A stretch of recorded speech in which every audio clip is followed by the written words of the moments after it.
Santi Evangelio. Tayo ti magbahayan ka o kamiskin. Tugaw tayo. Kanulit ka Santi gagayem ti pamati.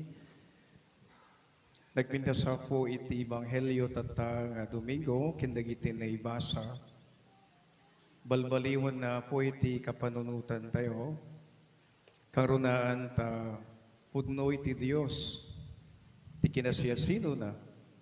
Gapuanan sunay ti Diyos nga mga rakop iti amin. Kintarigagayan na ti panakisulakan iti amin. Hantay may liba ka po nga may sakadagiti nalatak nga ugali tayo. At tingahan lang siguro nga Pilipino.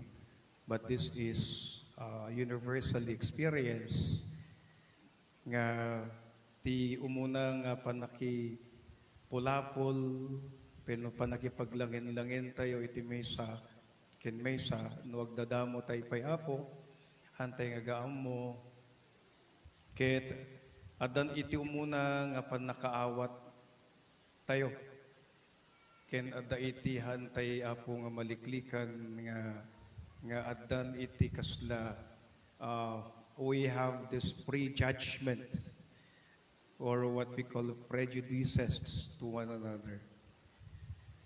No, apay nga kastang agsarsarita, adan apo iti makunkuna tayo. No, apay kastang agkawkawes, adan ti makunkuna tayo. No, apay kastat gararaw na, adan ti makunkuna tayo. No, apay ti kastat ti taktakder na, adan ti makunkuna tayo. Kasla apo, we have already our prejudices to a certain person. Kaya datay pa'y apo, ti pagmetan na kadatayo kat kasla we can make fun to have light moments jay pagkakatawaan. Ngem amutay apo nga tununig tayo handay ti nga nasaya at kapuanan ta. Kasi sino man ang mapadasan kin manggigan na dagiti haan mo't nga umno nga panaka-described or panakaawat ti kinasiyasino na gapulang iti panagsasao, panagkawes, panagtaktakder, panaggargaraw. Ket kuna tayo adda iti naunig ken there is a kind of woundedness that we don't even know that there are reasons and the story behind of what we have passed judgment to other people. Which means, iti amin nga tao, iti likod, iti isen ken garaw, ken panagkawkawes, ket adda iti napintas wenno nakadulin ng istorya na. Amen. Nga kung natay garod, we'll never know. That's why we should not pass judgment to people at the first encounter to them. Because we'll never know that there is still a great story behind those which we see them externally, or even we hear about them passed by the mouth of from the other people. And our readings of this Sunday would speak about the universality of God's love, the universality of God's mercy, and especially the universality of God's salvation. Iti kadagupan nga panakaisulakan, iti amin amamati iti Dios. Ito muna may basa, ket may palpalagip garot kadatay nga uray ti Apo, kung kinunana dagiti tao na isalakan kayo ti mabiit, aramiden yung aro tinalintig ken naimbag, kadagiti gan na ang maibilang akamkameng dagiti tattao na isuda nga gayat ken nagserbi ken kuana isuda mangilin taldaw apan nagin na ken mangsalimit-mit as ipupudno ti nakitulagan na. So makita tayo garoda po, nga ito mo na may basa, salaysay na kada tayo, nga haan nga mangipangpangruna, when no mangi laklaksid, no tiket kunate garod, amin, ket bigbigen ti Dios, uray dagiti ganggan na ket maibilang kas kami. Ni San Pablo, yibkas namot dayto yapo. Tan ni San Pablo, ket may sa nga apostol, kadagiti hentil. Ket daytoy may palpalagip garod nga ni San Pablo ket nayibaon nga adalan wenno apostol kang runaan dagiti hentil. Anya kadi apo ti hentil? Dagiti hentil ket mabigbigbig nga haan kas kadagiti napili nga tattao iti Dios. Gentiles are considered to be pagans. Gentiles are not considered to be chosen people of God. Gentiles are not meant to be saved, but Gentiles are set aside, discriminated, because only the Jews, the Jewish community, the Jewish people are considered to be the chosen people of God. Kaslaapod sudalaing ti maisalakan. Nalatakmat da ito'y ti kunan na Apo Jesus. Nabiunak laeng kadagiti nayaw awan at tattao ti Israel. That was the Jewish mind. That was the Jewish background. That was the Jewish thinking. And to think that Jewish believed that they are the chosen people of God. So dalain ti maisalakan. Ngayon makita tayo garo ti panagbalbaliw kapuanan ta in the different stories of the gospel mangigantay to apo nga ni Jesus kunana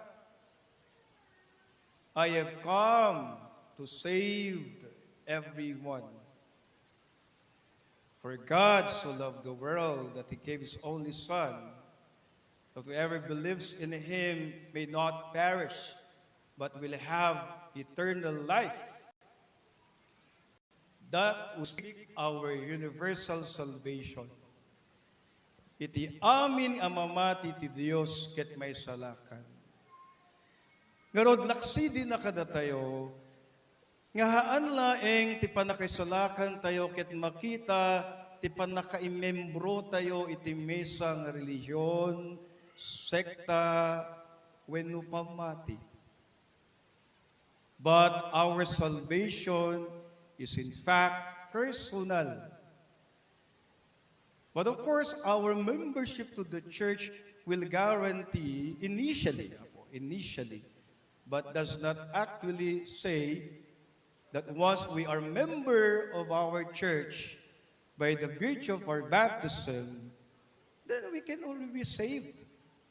But of course, God, we have to live our faith in God. We have to put our faith into practice. And most especially, it is our personal effort that we can be saved by our works of charity and corporal works of mercy. Hanapo gaputa ko na tayo, nabunyagan akon, may salakan akon. Iso nga numatayak tumatan, sakto lang nga sumrik ti simbaan, mabalin. Nagkasarak, sakla sumrik ti simbaan. When no kuna tayo agpabinyag, sumrikak ti simbaan. Kaninong kininong ak. So you see the nominal Catholics. But again, the gospel is so strongly reminding us that is our save who's going to save, is our faith who's going to save us. Amen? Kuna nagarod na Apo Jesus, ti Canaanite woman, the Canaanite woman is from a Gentile community. So you see, you know, amo yung dayti nga babae, ket amuna nga haan suna may kari, amuna nga suna ket pagano, amuna ket suna ket haan may salakan. Gapanan ta daytoy garut ti kapanunutan da, because they are not of chosen origin of people of God, and this is only for the Jews. Ngem na Apesos kunana, babae, dakkel ti pamati. Maitet ken ka ti dawat mo. Kitagpintas man ako, tati pamati tayo, ti Diyos ket isu ti mangisalakan kada tayo. If only we believe, then we will be saved. Amen? Isugarod nga mamati tay kanayon. Agtalek tay ti Diyos kanayon. Ken agkarkararag tay lata iti Diyos kanayon. Aniya apo ti karit na daytoy. Ti karit na kada tayo ket ti panagbalbaliw kumati kapanunutan tayo. Ken karirik na tayo. Kakasla apo no maminsan ket ti feeling mo ket si kalang ti maisalakan. Amen? Kada apo iti sekta nga kunada ket no handa ka no sumrik. No handa sumrik ti iti kapilyada ket handa maisalakan. Isu makasapulan nga dalat tasuda junig iti kapilya. Tanurong wardan handa nga naisaven na. Wino ko na tayo garot ket no hantay may kamang kadakwada ket hantay may salakan. But salvation is not only membership. We are supposed to be inside the church. We are supposed to be exclusively. But you know, the beauty of our Catholic faith is this. Have you realized that we are the most welcoming faith, denomination, or religion? Because we welcome everyone. Amen? And of course, sometimes they make even fun of our sacramentals and sacraments and their Holy Mass. But still, we are patiently bearing, patiently understanding them. But our Lord Jesus Christ is reminding us of today that in fact, salvation is offered for everyone. Isugarod nga kun kunatay apo, iti panakisalakan ti tao, suna ti mga mo. Ti panakisalakan ti tao, ket aggapuy ti Dios. Isu nga kunatay garod, we cannot even say that a criminal cannot be saved. A murderer cannot be saved. A very bad person in our eyes, to be publicly known to be sinner, cannot be saved.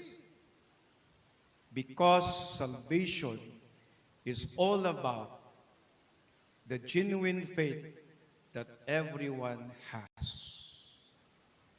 You'll never know that even that murderer at the last hour of his breath has made a sincere repentance and contrition of all what he has done in life. Isugarod apo, sapay kumata, mapukaw, tirik-rik na tayo. Ti mangisal sa lumina, ken mangilaklaksid. Yung sapay kumagarot, tatrater gagayan tay latakan kanayon, nga mangpasangbay. Tartergagayan tay latat ti agtitinulong ken agkikiniben. Ken targagayan tay lata nga iyasidig tayo, dagiti kakawsat tayo. Ken agkikinibin tayo, tat nagturong tay ti Dios, apakay salakanan tayo. Amen? Isugaro dapo nagpintas. nga iti pamati tayo, masapol nga nabiyag. Ti pamati tayo, masapol nga makita, babaen ti aramid tayo. Ken ti pamati tayo, ket masapol nga natibker, ken nauneg, ket sapi ko magarod, tadatay amin, karunaan ti tunggal pamilya, ket addaan latatirik na, nga sapi ko magarod, agtitinulong tayo, tatno amin, ken awan ti malasi, nga may salakan iti Dios. Kakabsat, itultuloy tay garod, ngagkarkararag, karunati na itinasantuan nga misa nga panagdawdawat tayo. Kasapay kung magarod, dagito nga rikna ken kapanunutan, ket mabalbaliwan. Dikit, datayo, ket silulukat lata, anakem, ken karirikna.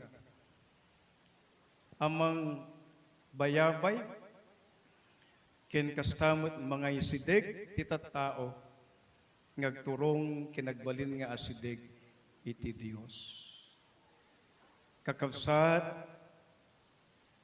ket sapay kong magarod, hantay kong malaksiden, iti siya sino man, nang nangruna dagitihan makapagpudno, nang nangruna dagiti nakalipat ti Dios, nang nangruna dagiti naiwawa iti dalan ngagturong ti Dios. Dagitoy, dagiti kasapulan launay, iti panangipateg kadapada. Ket sapay kuma, tatulungan tayo isuda, kag sublimanen, ken masurutan da tadangda, iti Dios, apakay salakanan da. Sapay kuma magarod apo that we should not be discriminating. We should not be exclusive. We should not be exclusive, but we are supposed to be all-embracing and inclusive, so that we know everyone is meant to be saved by God. Amen.